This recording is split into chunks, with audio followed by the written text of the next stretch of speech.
to promulgate their creeds. Religion has always been largely a matter of rites, rituals, observances, ceremonies, and dogmas. It has usually become tainted with that persistently mischief-making error, the chosen people delusion. The cardinal religious ideas of incantation, inspiration, revelation, propitiation, repentance, atonement, intercession, sacrifice, prayer, confession, worship, survival after death, sacrament, ritual, ransom, salvation, redemption, covenant, uncleanness, purification, prophecy, original sin, they all go back to the early times of primordial ghost fear. Primitive religion is nothing more nor less than the struggle for material existence extended to embrace existence beyond the grave. The observances of such a creed represented the extension of the self-maintenance struggle into the domain of an imagined ghost-spirit world. But when tempted to criticize evolutionary religion, be careful. Remember, that is what happened. It is a historical fact. And further recall that the power of any idea lies not in its certainty or truth, but rather in the vividness of its human appeal. Evolutionary religion makes no provision for change or revision. Unlike science, it does not provide for its own progressive correction. Evolved religion commands respect because its followers believe it is the truth. The faith once delivered to the saints must, in theory, be both final and infallible.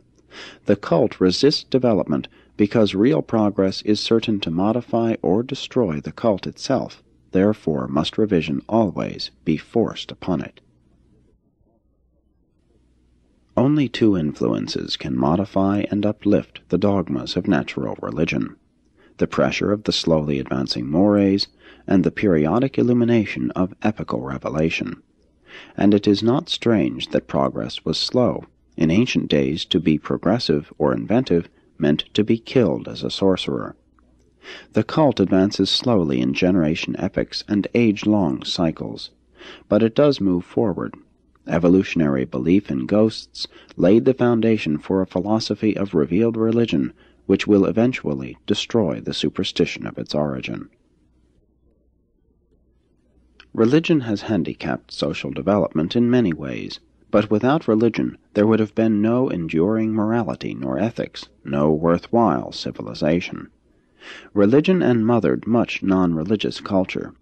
Sculpture originated in idol-making, architecture in temple-building, poetry in incantations, music in worship chants, drama in the acting for spirit guidance, and dancing in the seasonal worship festivals.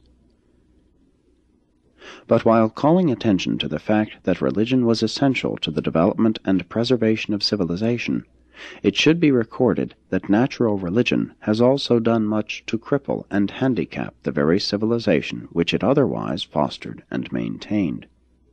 Religion has hampered industrial activities and economic development. It has been wasteful of labor and has squandered capital. It has not always been helpful to the family. It has not adequately fostered peace and goodwill. It has sometimes neglected education and retarded science. It has unduly impoverished life for the pretended enrichment of death. Evolutionary religion, human religion, has indeed been guilty of all these and many more mistakes, errors, and blunders. Nevertheless, it did maintain cultural ethics, civilized morality, and social coherence, and made it possible for later revealed religion to compensate for these many evolutionary shortcomings. Evolutionary religion has been man's most expensive but incomparably effective institution. Human religion can be justified only in the light of evolutionary civilization. If man were not the ascendant product of animal evolution, then would such a course of religious development stand without justification. Religion facilitated the accumulation of capital. It fostered work of certain kinds. The leisure of the priests promoted art and knowledge. The race in the end gained much as a result of all these early errors in ethical technique. The shamans, honest and dishonest, were terribly expensive, but they were worth all they cost. The learned professions and science itself emerged from the parasitical priesthoods. Religion fostered civilization and provided societal continuity. It has been the moral police force of all time. Religion provided that human discipline and self-control which made wisdom possible. Religion is the efficient scourge of evolution, which ruthlessly drives indolent and suffering humanity from its natural state of intellectual inertia forward and upward to the higher levels of reason and wisdom. And this sacred heritage of animal ascent, evolutionary religion, must ever continue to be refined and ennobled by the continuous censorship of revealed religion and by the fiery furnace of genuine science. 4. The gift of revelation. Revelation is evolutionary, but always progressive. Down through the ages of a world's history, the revelations of religion are ever expanding and successively more enlightening. It is the mission of revelation to sort and censor the successive religions of evolution. But if revelation is to exalt and upstep the religions of evolution, then must such divine visitations portray teachings which are not too far removed from the thought and reactions of the age in which they are presented. Thus must and does revelation always keep in touch with evolution. Always must the religion of revelation be limited by man's capacity of receptivity. But regardless of apparent connection or derivation, the religions of revelation are always characterized by a belief in some deity of final value and in some concept of the survival of personality identity after death.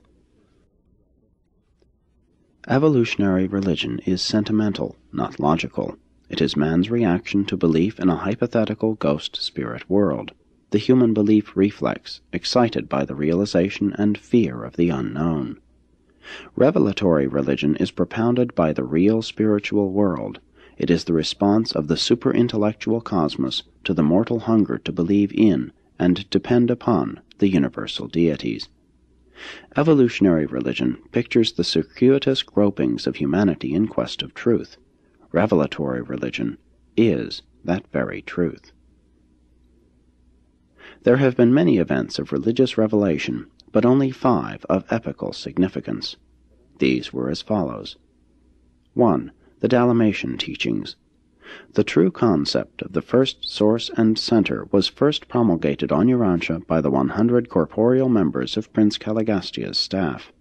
This expanding revelation of deity went on for more than 300,000 years, until it was suddenly terminated by the planetary secession and the disruption of the teaching regime. Except for the work of Van, the influence of the Dalmatian revelation was practically lost to the whole world. Even the Nodites had forgotten this truth by the time of Adam's arrival. Of all who received the teachings of the 100, the red men held them longest. But the idea of the Great Spirit was but a hazy concept in Amerindian religion when contact with Christianity greatly clarified and strengthened it. 2. The Edenic teachings.